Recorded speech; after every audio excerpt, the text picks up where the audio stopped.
Você escreve há muitos anos.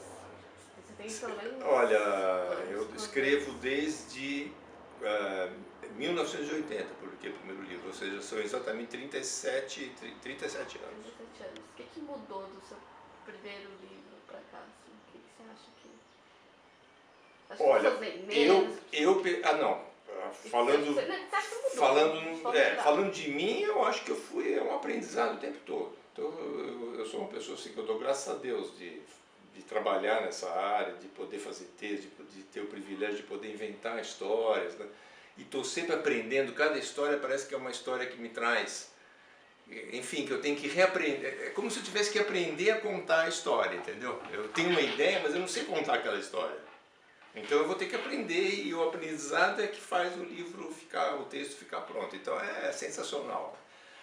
Agora, do ponto de vista do mundo fora de mim, né, aqui eu acho assim que tem muita coisa boa sendo feita, tem uma produção imensa, muito maior do que do tempo que eu comecei a escrever, então tem muita porcaria também, porque houve uma avalanche. Assim, hoje em dia é muito mais fácil produzir um livro do que era em 1980. Hoje em dia você pode fazer uma tiragem de digamos, 200 exemplares, entendeu?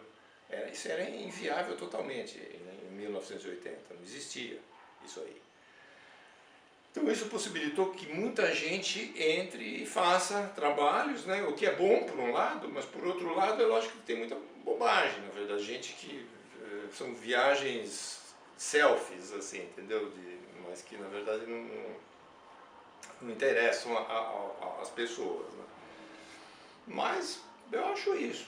No momento nós estamos vivendo uma crise econômica bruta, né? Então isso com certeza está afetando as editoras, muito desemprego, muito ruim.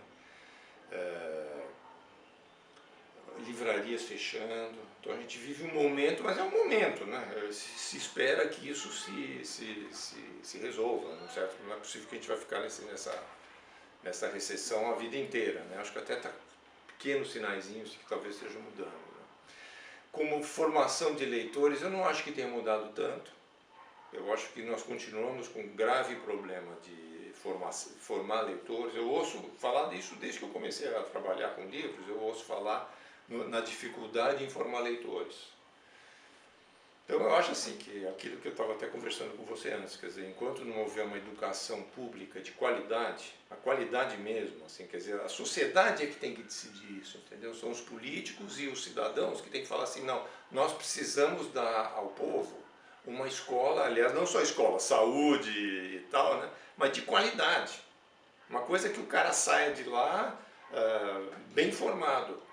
Se a sociedade se organizar em função disso, aí falta uma liderança, né? Um presidente, por exemplo, alguém que explique para a população a necessidade disso, explique para os cidadãos, né?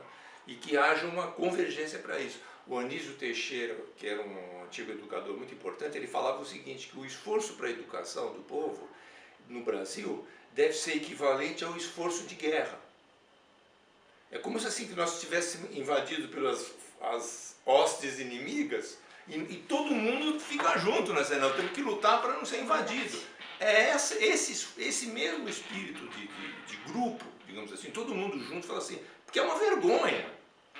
É uma vergonha você ter um jovem que vai numa escola, uma mixaria de uma escola que não serve para nada, muitas vezes, ou então nem pode ir na escola, porque está tão mal, uma situação tão má, que além da escola ser ruim, ele não vê efeitos benéficos, né, em estudar, ele tem que trabalhar, ele acha que ganhar dinheiro lá, fazer quando não vai se meter em crime, que é pior ainda. Mas em todo caso, entendeu? Mas ele tem razão num certo sentido, porque realmente a escola não vai poucas escolas públicas vão formar bem o estudante no sentido de que ele vai ter um mínimo de competitividade no mercado profissional, etc. Então aí é uma vergonha, que a sociedade tem rios de dinheiro para a corrupção e não tem dinheiro para a educação do povo. Tem muita gente que sai da escola sem saber interpretar um texto, né? Sim, não, sabe, sem saber ler. Tem. Sem saber ler, não consegue entender direito o que Não, tá. a gente tem gente na faculdade que escreve textos que que a gente fica passado. Assim, péssimo, nossa, eu ouço direto. direto. No infinitivo, você vai lá, escrever, fazer, eu falo, gente, pelo amor de Deus, deu então, muita gente que sabe. Porque às vezes não escreve bem porque também não lê quase nada. Então, mas a gente não pode culpar o cara, entendeu? O cara é mais uma vítima. É uma vítima. Quer dizer, a sociedade organizada, ela tem conhecimento, nós temos universidades, nós temos gente que estudou em boas escolas, essas pessoas elas têm que participar mesmo e falar, olha, nós exigimos que os governos façam política, porque uma das razões de que os governos não fazem isso é que são políticas de longo prazo. Você faz um negócio agora, vai dar efeito daqui a 15 anos. E o político só pensa em curto prazo, ele quer coisas para ele se reeleger na próxima vez. Pô, sabe? Então é uma política de Estado, tem que fazer, por exemplo, teoricamente, estou aqui chutando alto, né?